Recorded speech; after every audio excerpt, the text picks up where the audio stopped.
आज मैं आप लोगों को लेकर के आया हूँ द्विघात समीकरण, जो कि क्लास 10th का 4th चैप्टर है, जिसमें पार्ट फर्स्ट वीडियो लेकर के आए हैं।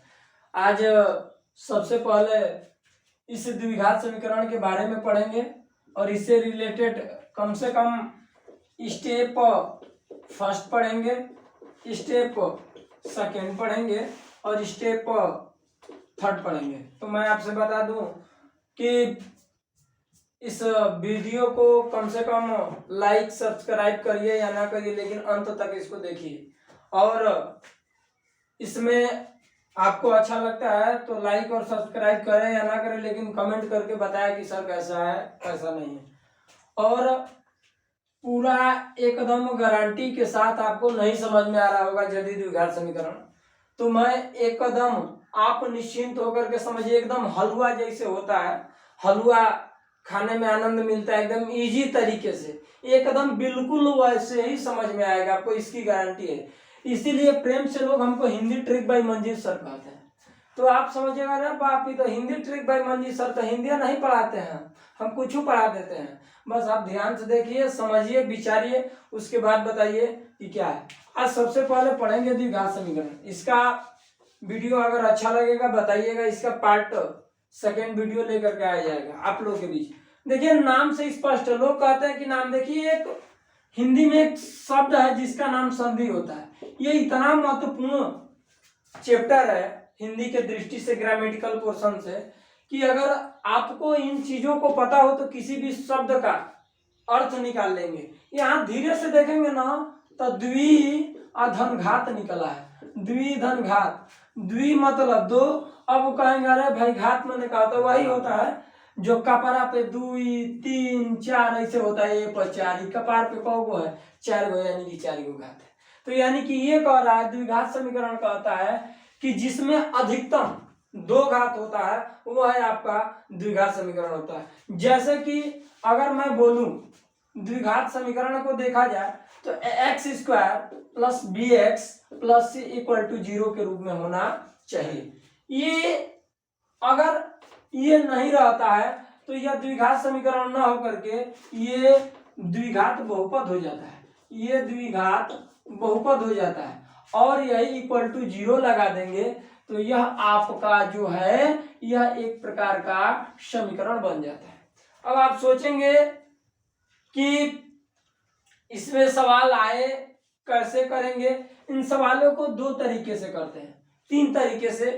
एक तो आपका द्विघात समीकरण करते हैं गुणनखंड विधि से, एक होता है गुणनखंड विधि से करते हैं, एक होता है बाबा, एक वो बाबा बना श्रीधराचार्य बाबा, उसके विधि से करते हैं श्रीधराचार्य, एक श्रीधराचार्य से करते हैं, और एक बोला जाता है कि पूर्ण वर्ग बना करके हल कीजिए, पूर्ण वर्ग बना करके क्या कीजिए, हल कीजिए। तो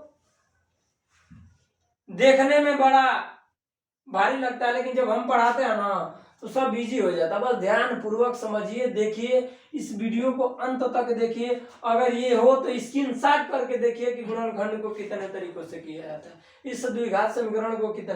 तो एक गुणनखंड विधि से, एक श्रीधराचार्य विधि से, एक पूर्ण वर्ग। हमने बोला बहुपद, ये सॉरी द्विघात समीकरण हमने बोला कि 2 शब्दों से बना, एक द्विधन घात, द्वि का मतलब 2 और घात का मतलब घात। जिस बहुपद पर, द्विघात बहुपद पर अधिकतम 2 घात होता है, जिस बीजीय व्यंजक पे अधिकतम 2 घात, देखेंगे भैया 2 घात, कहेंगे सर जी 3 अगर हो जाए तो द्विघात समीकरण नहीं खे, तो नहीं खे ना बाबू, ऐसे की कहबा कि सर जी 2 बार ना तो बाबू 3 ना बाबू, अधिकतम कितना घात होना चाहिए, 2 घात होना चाहिए, तो वह आपका द्विघात समीकरण होता है। चलते हैं मैटर के पास। सबसे पहले एक स्टेप पहला पढ़ेंगे, सवाल स्टेप फर्स्ट में कहता है, कह देता है कि निम्नलिखित व्यंजकों को मानक रूप में लिखे। नहीं, मानक रूप क्या होता है?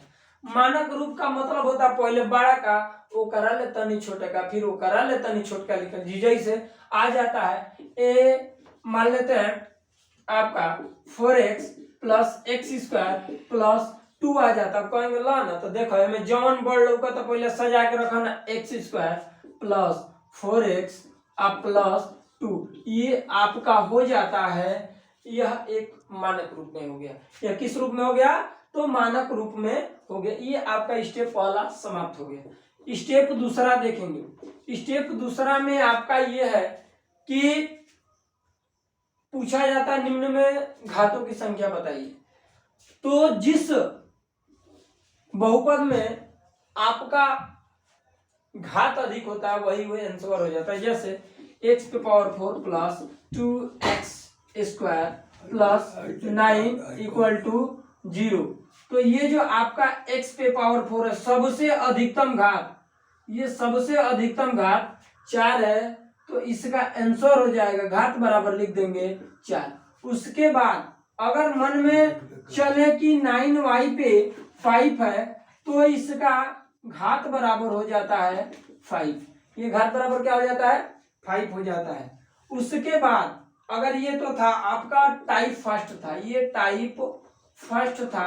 अब इस पे टाइप सेकंड देखेंगे। यदि टाइप सेकंड देखेंगे तो यदि x पे power 7 plus x 9 x y 2 plus x 11 plus x y पे 9। अब आपके मन में चलेगा सबसे बड़ा क्या है, तो आप देखेंगे तो कहेंगे कि ए भाई मास्टर साहब तो बताऊं कि जब ना घात गोड़ हुई हुए का हो जाए, घात का आंसर हो जाएगा। अब देखेंगे, दिमाग लगाएंगे, ये 7 है, ये 9 बा, 3 बा, 11 बा, 9 सबसे तो बड़ी 11 ही लौका था ना। तो हेजा देखो ना, हेजा यहाँ पे 9 और 3 को जोड़ देंगे, 9 गो आ 3 गो होला 12 गो, यही घात बराबर हो जाएगा 12 गो। ये आपका एक सवाल है जो कि इस तरीके से किया जाता है, ठीक है। और आप लोगों के प्रेम व्यवहार से, आप लोगों के पढ़ाई से हमें लगा कि हम बच्चों को संतुष्ट कर पा रहे हैं, इसलिए पहले हमारे यहाँ 9th 10th का कोचिंग चलता था, brilliant coaching centre city branch Nagra Mor Sikandarpur. 3 ठे ब्रांच चलता है, एक जमुई में चलता है, जिसका टाइम जब स्कूल बंद था तो 9 बजे सुबह को चलता था 12 बजे तक, और अब स्कूल जो है कि शुरू हो जाएगा कुछ समय में लॉकडाउन के बाद, तो वह 4 बजे से चलेगा 6 बजे तक। और मेरा सिटी ब्रांच जो सिकंदरपुर में है वह 9-10 तक चला, लेकिन बच्चों के वजह से ये क्लास को और आप लोगों के सहायता के आधार पे क्या कभी अंबर से सूर्य बिछड़ता है, और क्या कभी बिन बाती दीपक जलता और है। आपका विश्वास ये कैसी है अनहोनी हर आँख हुई रंग, आज के छोड़ गया जो तू कैसे जिएंगे हम। तू ही किनारा, तू ही सहारा, तू जग सारा, तू ही हमारा सूरज, तू ही तारा।